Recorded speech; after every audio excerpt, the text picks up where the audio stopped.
Boa noite, irmãos e irmãs. Sejam bem-vindos a mais um culto da nossa Igreja Presbiteriana Getsemane. Antes de começarmos, temos alguns breves avisos. Nosso culto presencial voltou a ser realizado aos domingos, às 6 horas da tarde, na Rua Castro Alves, número 510, na Vila Antártica, Botucatu. Nós também continuamos com o nosso culto virtual, todo domingo às 7 horas da noite, no YouTube. Também temos as nossas reuniões de oração, toda segunda e quarta-feira, na segunda-feira às 2h30 da tarde e na quarta-feira às 7h30 da noite, através do aplicativo Zoom. Continuamos tendo também nossa escola bíblica dominical sendo virtual, com os adultos e adolescentes tendo suas aulas através do Zoom, e a escola bíblica infantil acontecendo no YouTube todo domingo às 9h30 da manhã. Se você deseja contribuir com a igreja através de dízimos e ofertas, você pode fazer sua transferência bancária ou Pix através do CNPJ e dos dados que estão aqui embaixo descritos. Se você ainda não é inscrito, se inscreva em nosso canal, compartilhe os nossos vídeos e vamos então adorar o nome do nosso Senhor.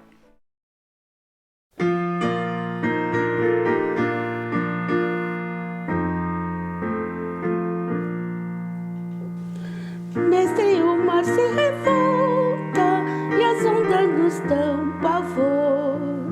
O céu se reveste de trevas, não temos um Salvador. Não se ceda que morramos, podes assim dormir. Se a cada momento nos vemos, já prestes a submergir. As ondas atendem ao meu mandar, sossegai. Seja o encapelado do mar, a ira dos homens, o gênio do mal. Das águas não podem a não tragar, que leva o Senhor, Rei do céu e mar. Pois todos ouvem o meu mandar, sossegai.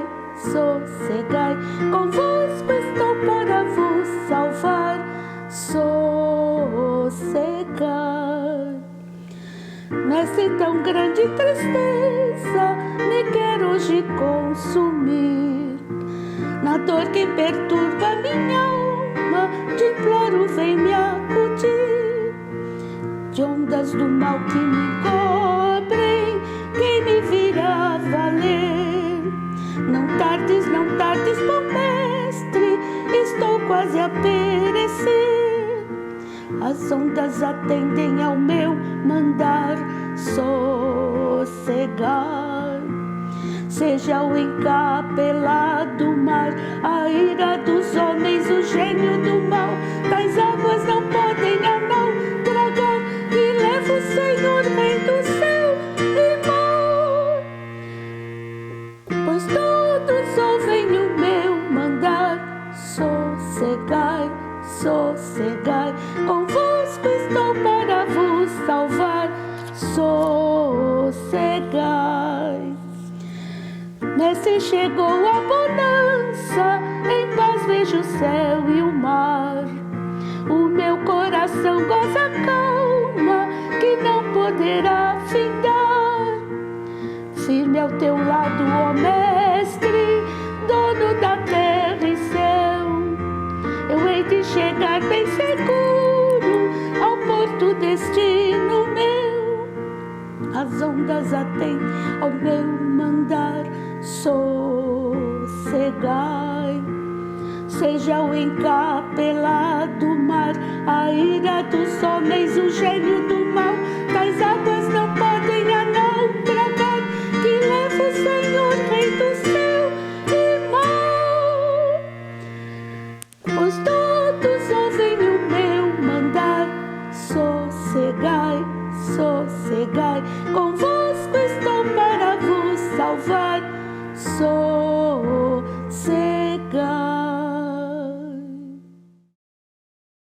Boa noite, irmãos. Boa noite, irmãos. Graça e paz seja com todos. Amém? Nós vamos louvar e engrandecer o nome do Senhor e hoje ressaltando a presença do Espírito Santo nas nossas vidas. Quando Jesus veio, morreu por nós, ressuscitou e voltou a ter contato com os seus discípulos, antes de subir aos céus, ele disse que deixaria conosco o Consolador. Esse é o Espírito Santo que habita em todos nós. Deus Espírito Santo, que habita em mim, que habita em você e que faz com que estejamos unidos em um só corpo, em um só Espírito. Em qualquer lugar onde você esteja, seja na sua casa, seja na igreja, estamos unidos em um só Espírito para louvar e engrandecer o nome do Senhor. Vamos louvar?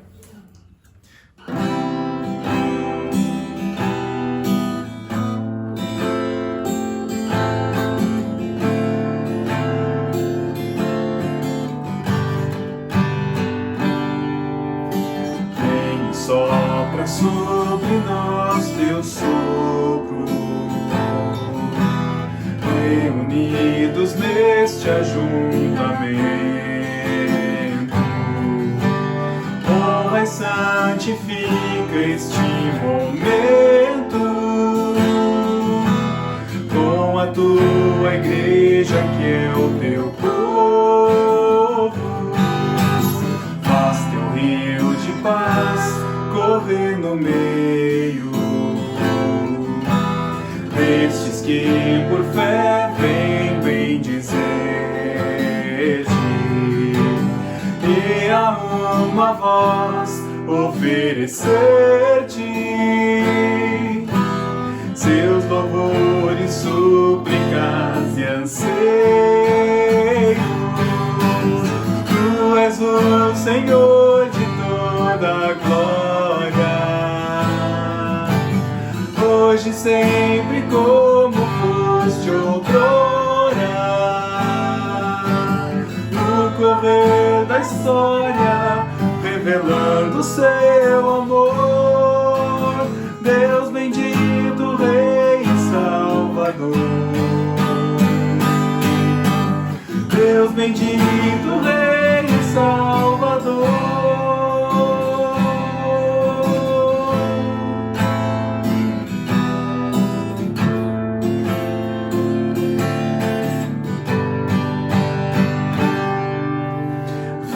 Sopra sobre nós teu sopro,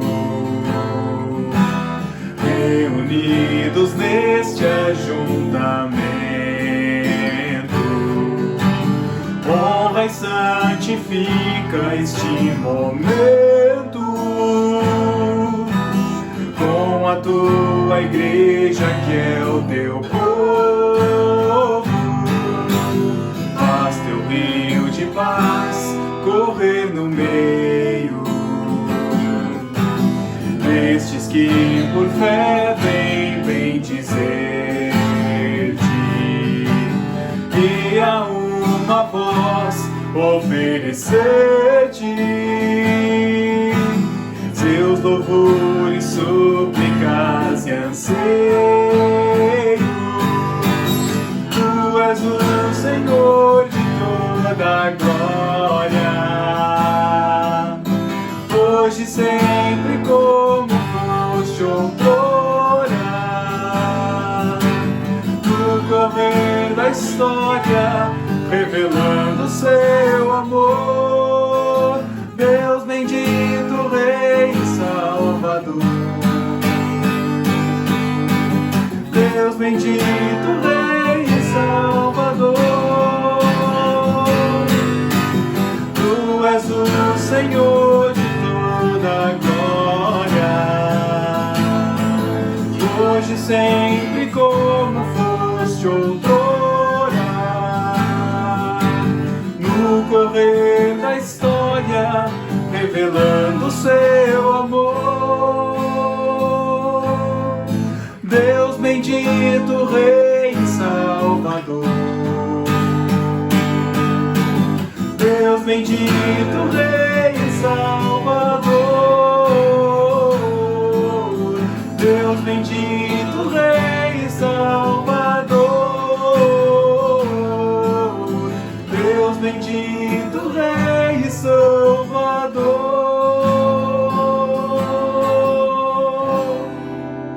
Amém. Glórias ao nome do nosso Senhor.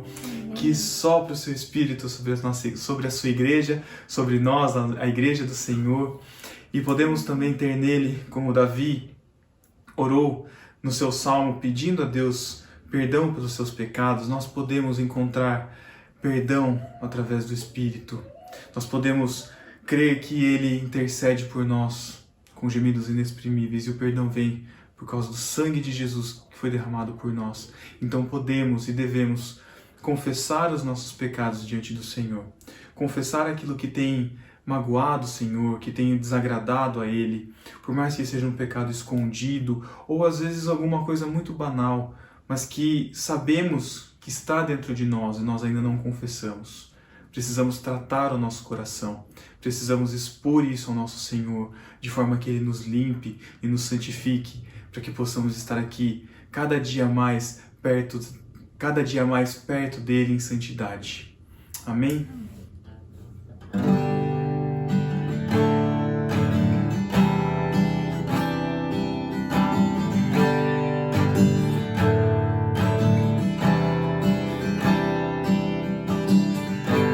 Enquanto eu calei o meu pecado,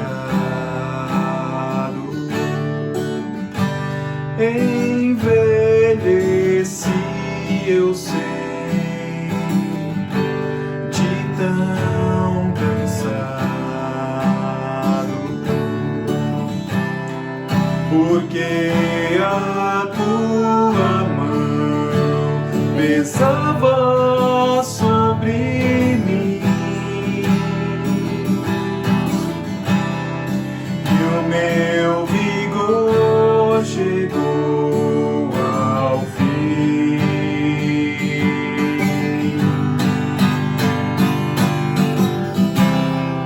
O meu pecado então eu não mais ocultei.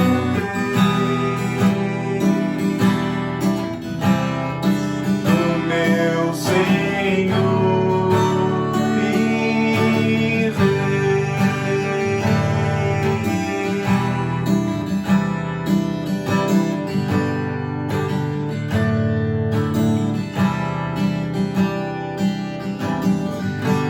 Assim eu confessei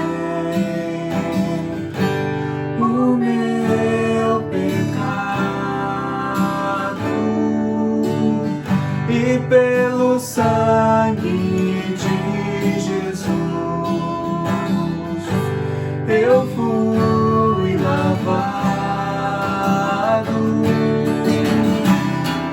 porque a tua mão pesava sobre mim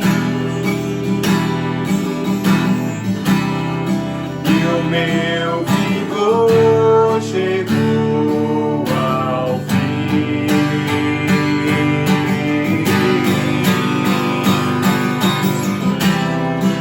O meu pecado então eu não mais ocultei. Do meu Senhor e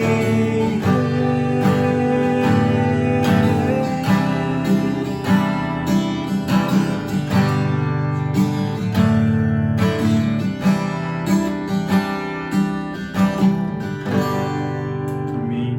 Senhor, nós te oramos, ó Deus, pedindo perdão dos nossos pecados e clamamos a Ti que o Teu Espírito Santo interceda sobre nós, ó Deus. Nós sabemos que Ele clama incessantemente com gemidos inexprimíveis acerca de nós. Nós pedimos, Senhor, que o Teu Espírito Santo venha e controle o nosso agir, controle o nosso pensar, o nosso falar, que possamos agir segundo a Tua vontade, a Tua palavra, Deus. Nos guia, Senhor, nos transforma, Deus, nos santifica, para a honra e glória do Teu nome, Pai.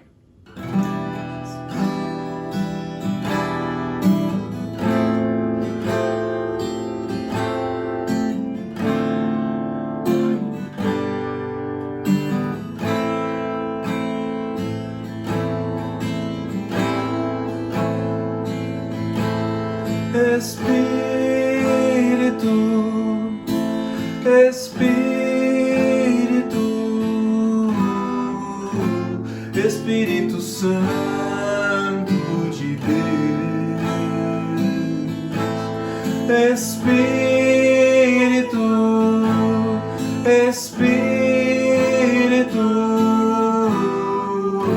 Espírito Santo de Deus,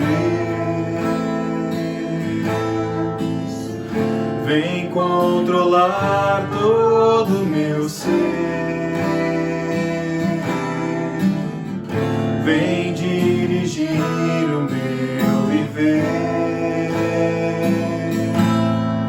o meu pensar, o meu falar, o meu sentir, o meu agir.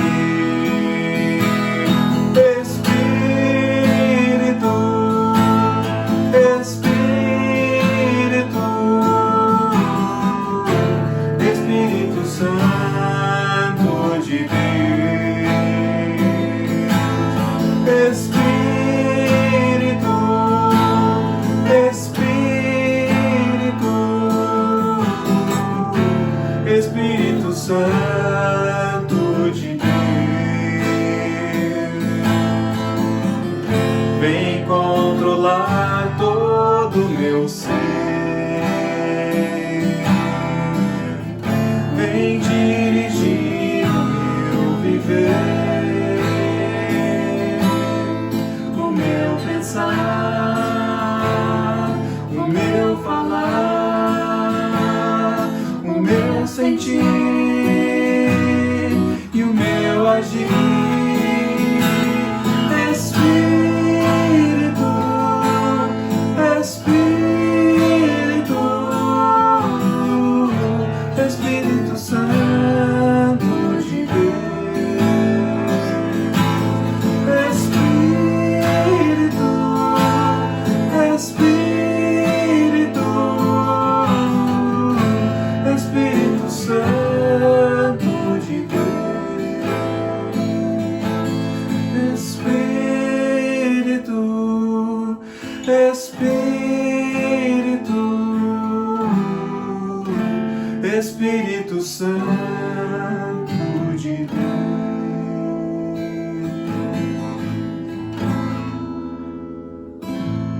Ó Deus, nós clamamos a Ti pelo Teu Santo Espírito, clamamos ao Senhor Deus Pai, através do nosso Senhor Jesus, que é o nosso intermediador. Senhor, ouve o nosso clamor, ouve a nossa oração, recebe o nosso louvor, ó Deus, perdoa os nossos pecados, nos limpa e nos santifica e nos conduz conforme o Teu caminho, para a honra e glória do Teu nome, Senhor, é que nós te oramos.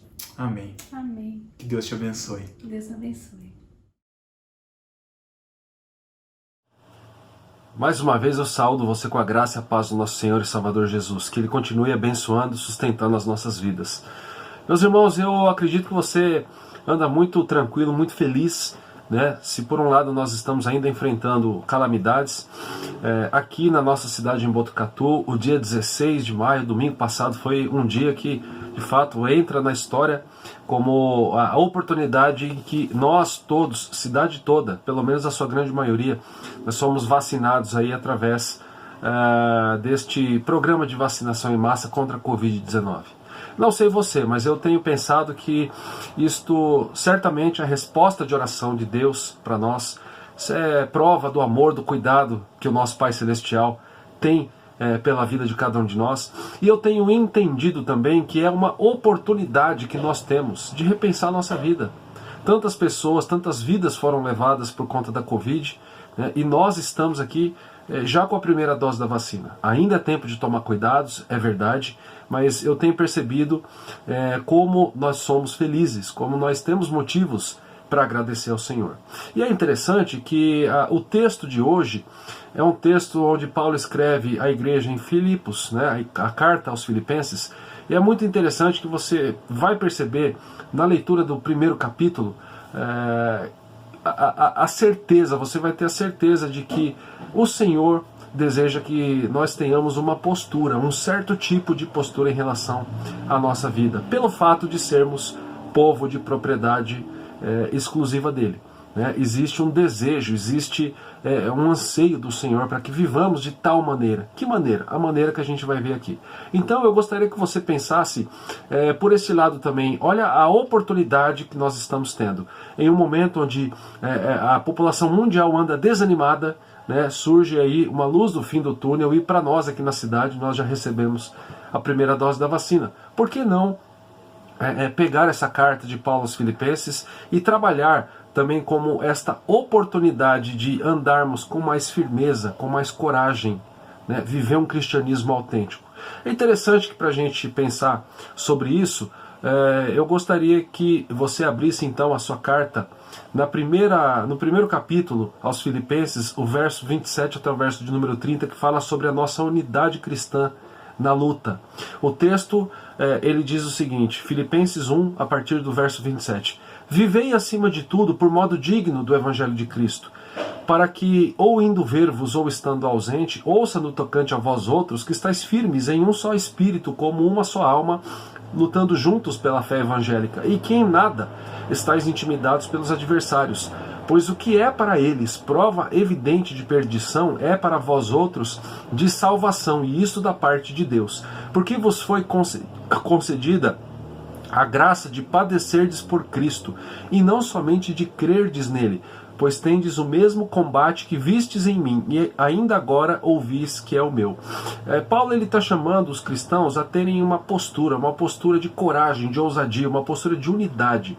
E é interessante a gente perceber um pouquinho como era a vida em Filipos. Filipos, na verdade, era uma cidade muito importante do Império Romano. Ela era a porta de entrada da Ásia para a Europa. Ela era considerada uma província romana que ficava na Macedônia, região que hoje faz parte da Grécia.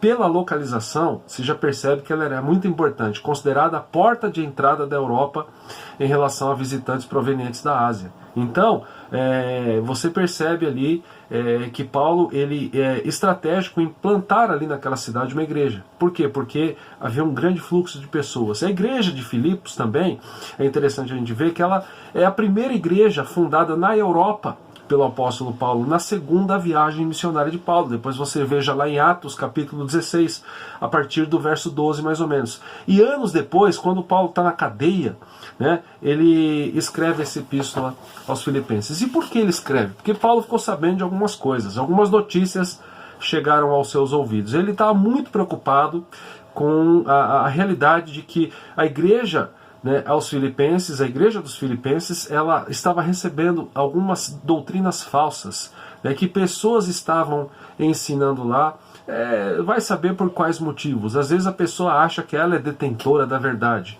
mas muitas vezes é uma pessoa que confia mais nela mesma do que na revelação de Deus, e aí ela prega uma outra doutrina, ou por outros motivos políticos e tantos outros que podem ter acontecido. É interessante também que alguns líderes estavam se levantando contra o próprio apóstolo Paulo, e aí a gente percebe como a gente precisa lidar com essa questão de unidade dentro da igreja, porque se na igreja aos Filipenses, na cidade de Filipos, isso acontecia, essa divisão, também na carta aos Coríntios, e praticamente em todas as igrejas isso acontece. Muitas vezes é um egoísmo se levantando, dizendo eu sou desse, eu sou daquele, eu sou desse lado, eu sou daquele outro. Mas ao mesmo tempo, é uma igreja que ela tinha qualidades. É uma igreja, quando você estuda a vida do apóstolo Paulo, você percebe que Paulo havia recebido uma ajuda da igreja de Filipos, e ele então escreve essa carta não apenas para tratar de problemas de igreja, mas também para agradecer aos filipenses pelo cuidado relacionado à sua pessoa, ao seu trabalho, ao seu ministério. Essa epístola aqui, meus irmãos, ela mostra também para nós algo muito importante, que Paulo tinha um grande amor pelos filipenses, e Paulo fala nesta carta da confiança, Paulo fala da alegria, Paulo fala sobre o amor, Paulo fala da firmeza que devem ser qualidades dos seguidores de Jesus Cristo. Daí a gente já começa a perceber como isso se aplica para nós. Nós devemos ter estas marcas, estas qualidades, confiança, alegria, amor cristão. Uma firmeza na palavra, dizer a palavra e a verdade, dizer a palavra que é a verdade, dizer e fazer isso em amor. Paulo diz que acima de tudo isso, né? Os filipenses devem imitar o exemplo do próprio Cristo, que segue, que caminho? Ele segue Cristo, segue o caminho da humildade, da obediência a Deus, caminho esse que faz com que ele caminhe para a cruz do Calvário, né? E entregue ali a vida por nós, né? Então olha só, a gente deve ter o mesmo sentimento de Jesus, né? De querer obedecer em tudo ao nosso Pai amado, ao nosso Pai que está nos céus. E é com carinho especial então que Paulo se despede dos seus queridos amigos, né, na cidade de Filipos. É interessante que provavelmente neste domingo e nos próximos a gente vai se ater um pouco mais essa carta aos Filipenses. Por quê? Porque nós temos muitas mensagens aqui para aplicar na nossa vida. Em primeiro lugar, esta no texto de hoje, que diz que nós devemos ter firmeza e coragem, né? O capítulo 2 ele vai dizer que Jesus Cristo ele tinha humildade, ele era grande, né? A grandeza, a humildade de Cristo, e ele ainda continua a falar no capítulo 2, né, da sua carta aos Filipenses, que eles deviam viver ali como filhos de Deus. Então, eu tenho percebido isso, sabe, meus irmãos, essa oportunidade que Deus tem dado. A vacinação aqui foi apenas um sinal de que o Senhor está fazendo isso. Ele está fazendo o quê? Ele está nos dando uma oportunidade de repensar a vida. E o nosso desejo tem que ser sermos homens e mulheres melhores, sermos cristãos mais devotos a Deus, mais fiéis, mais conhecedores da palavra, ser gente que faz diferença na cidade. Esse deve ser o nosso desejo, e fazer tudo isso para a honra e glória do Senhor. Interessante, então, que no capítulo 1, no verso 27 a 30, no texto que nós lemos, nós aprendemos algumas lições. Eu gostaria de trazer aqui pelo menos 3 para nós. A primeira lição diz que nós devemos desenvolver uma vida com coerência. Ou você poderia entender assim, que nós devemos desenvolver uma luta com coerência. Por que uma vida e uma luta? Porque a nossa vida deve ser essa luta. Eu devo viver, eu devo lutar para viver com coerência, né? Entre aquilo que eu digo fazer e aquilo que de fato eu faço. Olha só o que o verso 27 vai dizer neste caminho. Vivei acima de tudo por modo digno do Evangelho de Cristo, para que, ou indo ver-vos ou estando ausente, ouça no tocante a vós outros que estáis firmes em um só espírito, como uma só alma, lutando juntos pela fé evangélica. Ou seja, a primeira exortação que Paulo está trazendo para nós aqui é desenvolvermos uma vida, uma luta, né, por coerência, uma vida coerente. E aqui também, como já fica claro, vocês já devem até ter percebido, por coerência a gente pode também entender unidade. O que significa, afinal de contas, coerência? Um dicionário vai dizer o seguinte: é a ligação, nexo ou harmonia entre dois fatos ou duas ideias, relação harmônica, conexão, né? A Bíblia afirma o tempo todo a importância, né, da gente entender essa questão da conexão, a nossa unidade, a nossa comunhão. Por exemplo, quando você lê 1 aos Coríntios 1, verso 27, que a gente usou esse texto essa semana. Ora, vós sois corpo de Cristo e individualmente membros desse corpo. Existem muitos outros textos que vão fazer alusão a nós sendo membros de um mesmo corpo, onde Cristo é o cabeça.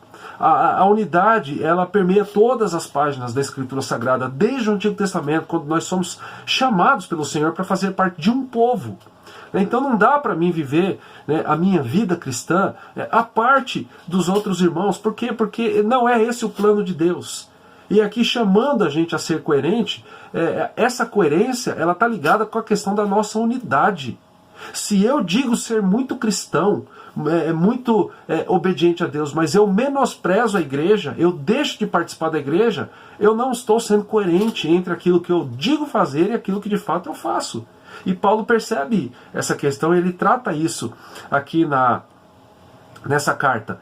É interessante também você pensar o seguinte: foi por isso mesmo, por essa necessidade de refletir sobre a unidade, que Paulo vai dizer: nós devemos viver por modo digno do Evangelho de Cristo. Ou seja, eu preciso ser coerente, pois ao professar o nome de cristãos, né, eu devo agir como um cristão. Se eu digo que eu sou um crente em Cristo Jesus, eu preciso agir como se de fato eu fosse.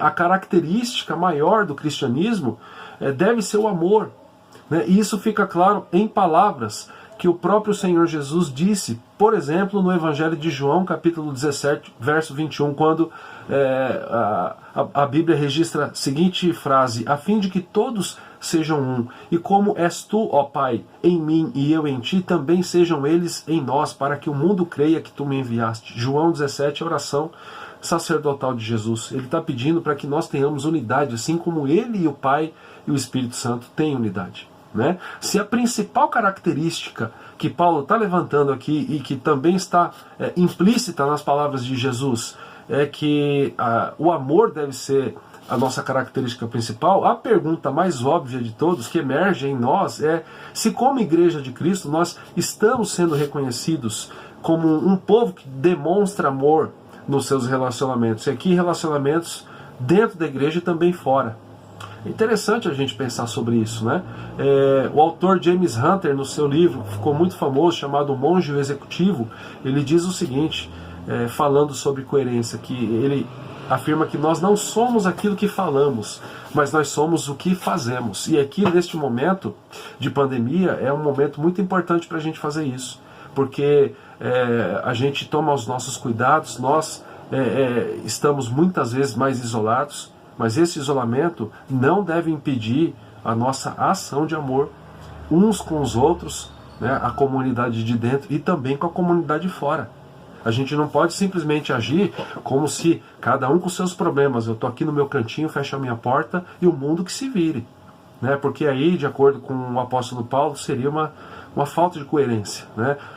E aí vai muito cuidado, porque a gente também precisa fazer o seguinte: será que eu devo sair e estar em todos os lugares então? Não, ninguém aqui está falando isso. Mas a gente não pode permitir com que uma dificuldade temporária ela nos afaste da visão, né, de que nós temos o amor e devemos buscar ter o amor como a nossa característica. Por isso que eu digo, né, a nossa luta, a nossa vida deve buscar a coerência. É interessante o que o reverendo Hernandes Dias Lopes diz também sobre coerência. Ele diz o seguinte: a vida é feita de decisões. O que importa não é o que ouvimos e nem o que sentimos, mas o que de fato nós fazemos. Então, se eu sou chamado a ser coerente com Cristo, se Paulo está dizendo vivam por modo digno do Evangelho de Jesus, eu estou vivendo assim, né? Eu estou demonstrando às pessoas que eu as amo. Preciso refletir sobre isso. Eu preciso pensar um pouquinho nas minhas prioridades. Quais são as minhas prioridades? Né? Quem eu sou? É interessante que dois teólogos muito famosos, Gordon Fee e Douglas Stuart, olhando para essa carta aos Filipenses e percebendo quem era Paulo e quais eram as suas lutas, quais eram as suas prioridades, ele vai dizer o seguinte, que nessa carta, a carta aos Filipenses, nós vemos Paulo falar daquilo que mais profundamente importava para ele, Cristo crucificado e ressuscitado dos mortos, a sua história sendo brevemente recontada no capítulo 2, versos 5 a 11, texto conhecido como o hino de Cristo.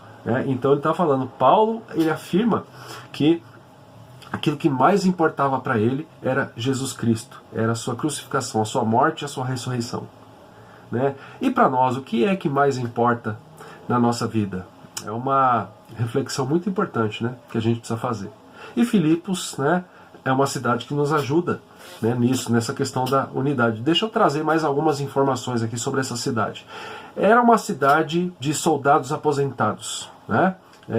Uma cidade debaixo do Império Romano. Era como se ela fosse uma vila, né, onde as pessoas ali, depois de prestar o seu serviço, seu tempo de serviço, se retiravam lá para descansar. Uma vila de soldados aposentados.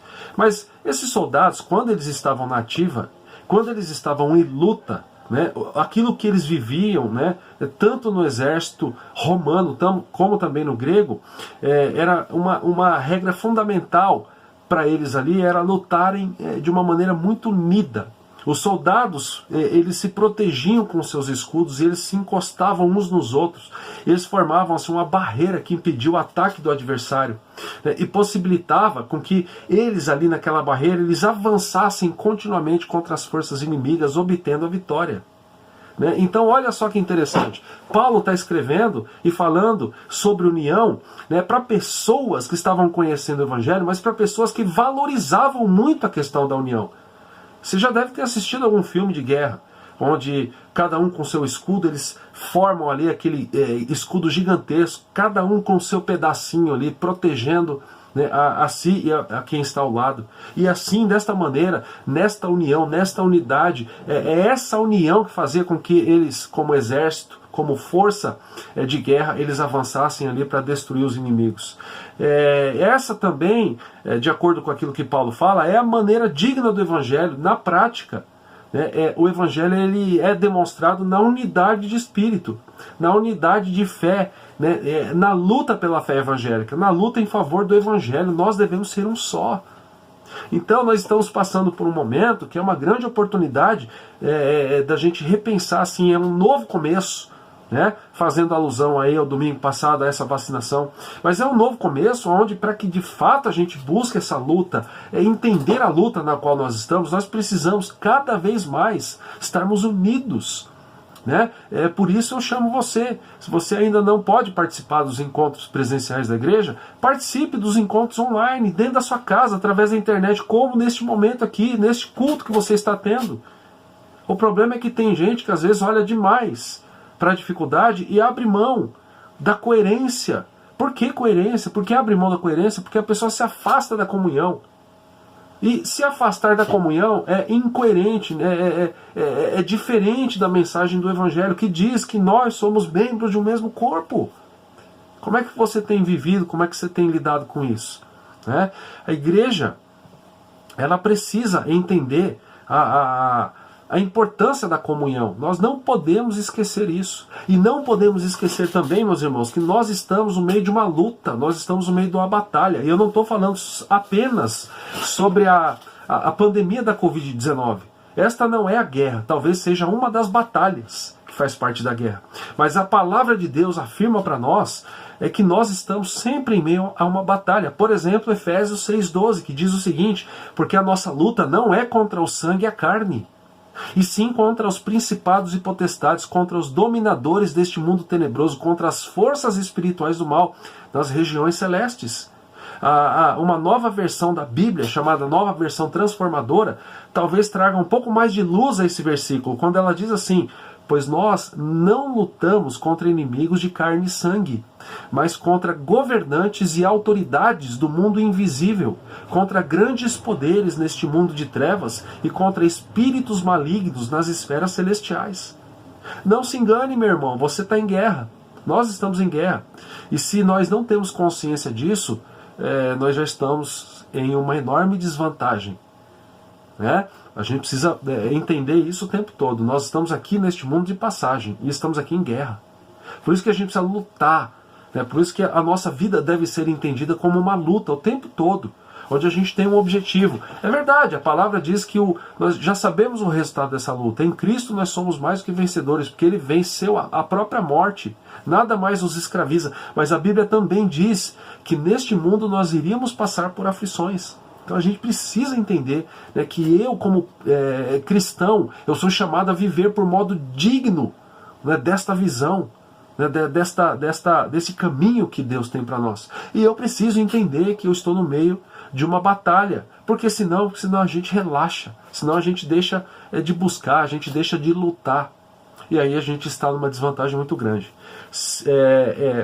Certa vez o general e estrategista chinês Sun Tzu, você já deve ter lido, ou pelo menos ouvido falar do seu famoso livro A Arte da Guerra, né? Ele afirma exatamente isso. Ele diz o seguinte: se você conhece o inimigo e conhece a si mesmo, não precisa temer o resultado de 100 batalhas. Se você se conhece, mas não conhece o inimigo, para cada vitória sofrerá também uma derrota. Se você não conhece nem o inimigo, nem a si mesmo, perderá todas as batalhas. Pegando essa última frase, se você não conhece nem o inimigo e nem a si mesmo, se você não sabe da batalha espiritual na qual você está, né, você já está em uma desvantagem enorme. Então a gente precisa entender que nós estamos no meio de uma batalha. O que nos ajuda, o que nos auxilia a esse entendimento? A comunhão com a igreja. Porque na igreja a gente reparte a palavra do Senhor, a gente aprende juntos, nós somos ensinados, nós somos encaminhados pelo Espírito Santo, né, a entender a mensagem da palavra do Senhor. Né? E quando eu não percebo que eu estou numa batalha, eu abro mão de tudo isso. Fico em casa assistindo TV, né, assistindo futebol o tempo todo só, e não faço mais nada da vida. E depois eu não sei porque as coisas vão de mal a pior. Então, em primeiro lugar, nós devemos desenvolver, né, essa vida, essa luta por coerência. Mas o texto continua a nos ensinar, e no verso 28 nós vamos aprender a segunda lição. Nós devemos desenvolver essa vida, essa luta, com ousadia, com coragem. Olha lá o que diz o verso 28. E que em nada estais intimidados pelos adversários, pois o que é para eles prova evidente de perdição, é para vós outros de salvação, e isso da parte de Deus. A segunda exortação, então, é desenvolver essa vida com ousadia. Meus irmãos, a gente não deve entrar na luta, né, como o Sun Tzu diz, sem conhecer quem é o adversário e sem conhecer quais são as suas estratégias. Não devemos lutar sem estar preparados, né, e estarmos fortalecidos. Mas, por outro lado, né, olha só que um grande estudioso da Escritura, ele diz: não devemos evitar a luta e temê-la, pois o fato de termos adversários é sinal de que pertencemos ao exército de Cristo e é sinal de que somos salvos. Não devemos evitar a luta. Muitos cristãos aqui evitam a luta. Muitos cristãos ficam indignados por conta da luta, ficam amedrontados por conta da luta. Que a palavra diz que não é contra a carne e o sangue, mas é uma luta espiritual. A Bíblia, ela é clara em mostrar para nós, né, como eu já mencionei aqui, João 16:33, no mundo nós vamos passar por aflições, mas ela deixa claramente para nós também a mensagem de que se nós temos o desejo de viver em Cristo, nós viver piedosamente em Cristo, nós seremos perseguidos. Olha o que Paulo escreve na sua segunda carta a Timóteo 3:12. Ora, todos quantos querem viver piedosamente em Cristo Jesus serão perseguidos. A realidade para nós. E de fato, até a história da igreja cristã mostra para nós que nesses mais de 2000 anos, em muitos momentos a igreja foi duramente perseguida. E a bênção é que nesse momento a verdadeira igreja é fortalecida, mas aqueles que são chamados de crentes nominais, ou seja, pessoas que de fato não tiveram a vida transformada por Cristo, elas ficam indignadas, assustadas e vão embora. No seu livro História da Igreja Cristã, que a gente inclusive estuda aqui no Instituto Bíblico, aqui em Botucatu, o autor Robert Nichols, ele fala sobre isso. Ele diz o seguinte, olha que interessante: essas grandes perseguições dentro da história da igreja, tiveram como resultado moldar em grande parte o caráter moral da igreja. Olha o que ele diz: só uma pessoa zelosa e fiel professaria a fé em Cristo quando esse ato constituía hostilidade em relação ao governo. A vida cristã foi assim mantida num alto nível moral. Durante períodos de paz, muita gente entrava para a igreja, durante períodos de paz. Muitos, porém, entravam sem a verdadeira conversão, o que resultava no rebaixamento do nível moral da igreja. Voltando à perseguição, olha lá o que ele diz: os fracos desistiam ante o terror e o sofrimento que tinham de enfrentar por amor a Cristo. Desse modo, a igreja era expurgada dos membros nominais e os fiéis se tornavam mais vigorosos no testemunho do Senhor.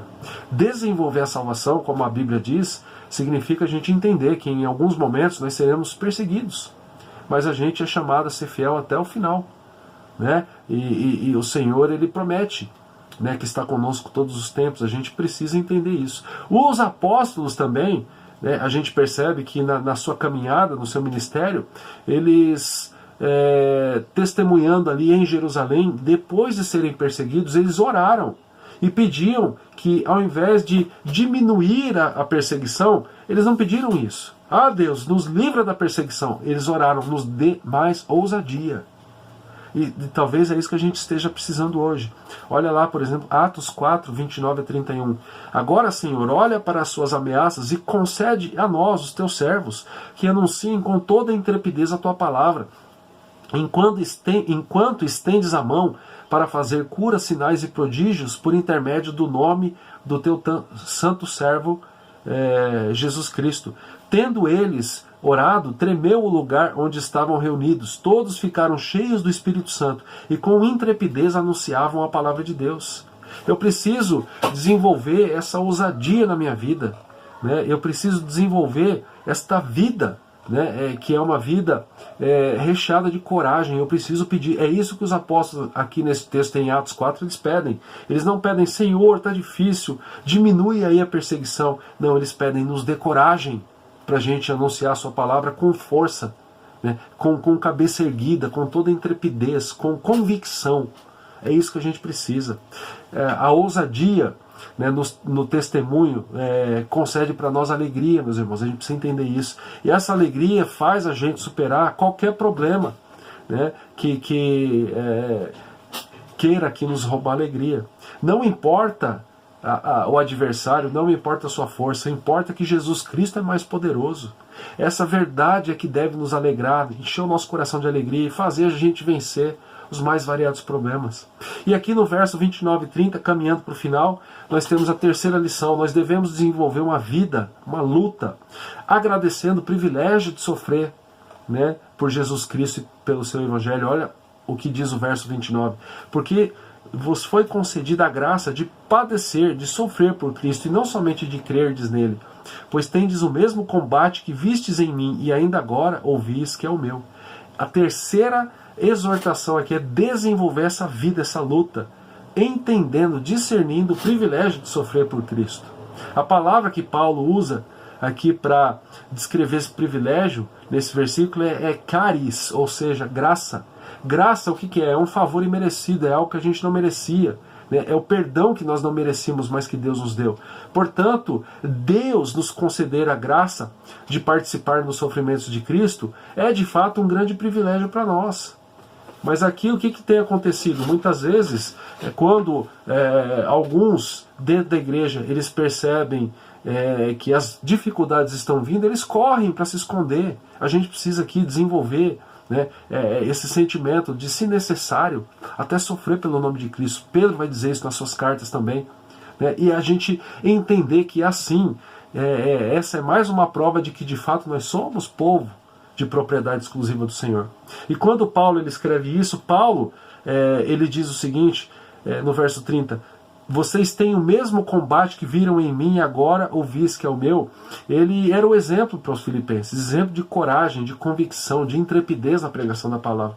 Certamente ele é um exemplo para nós também. E aqui uma pergunta que eu quero fazer para você. Você tem lutado com coragem em favor do Evangelho? É interessante aqui que você não precisa ser pastor, missionário, você não precisa ser líder da igreja. Como cristão, como discípulo de Cristo, você deve sentir a alegria de servir ao Senhor e servir independentemente das circunstâncias, sabendo que se você está em um momento de paz, Jesus está com você, mas se você estiver num momento de dificuldade, Ele também está com você. Não é porque a Covid apareceu que isso significa que Deus anda ocupado demais, Ele está operando, né? E a gente precisa ter essa coragem para enfrentar problemas e dificuldades que são normais ao ser humano, não apenas aos cristãos. A morte é uma realidade para todos, pelo menos a física, para o cristão também. Se o Senhor não voltar antes, a gente passa pela morte física, né?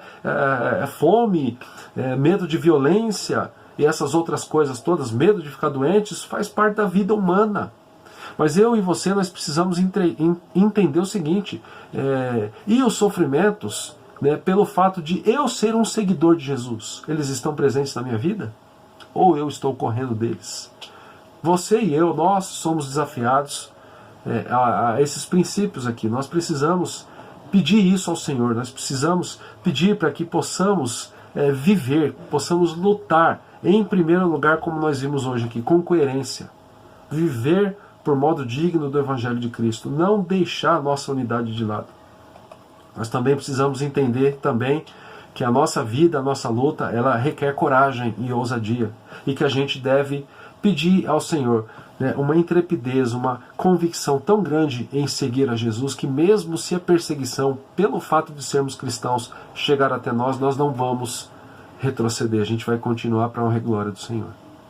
Que você possa, assim como eu, aproveitar esse momento, né, marcado aí no domingo passado, e repensar a vida, e viver com mais ousadia e mais convicção para a honra e glória do Senhor. Que Deus te abençoe. Pai, obrigado pela tua palavra. Continua nos fortalecer, continua a nos dar convicção, ó Pai, de fato possamos valorizar a comunhão da igreja de fato possamos, ó Pai, viver por modo digno do Evangelho de Jesus, e que sejamos marcados, ó Pai, como um povo que de fato se parece com Cristo, ama o próximo e vive não apenas para ser abençoado, mas para ser abençoador. Essa é a nossa oração, e nós a fazemos em nome do Senhor Jesus. Amém e amém. Que a graça do nosso Senhor e Salvador Jesus, que o amor do nosso eterno e amado Pai, que a comunhão e o consolo do Santo Espírito estejam sobre nós, hoje e para todo sempre. Amém e amém. Pense nisso e viva para a honra e glória de Jesus Cristo, nosso Senhor. Faça a tua vontade.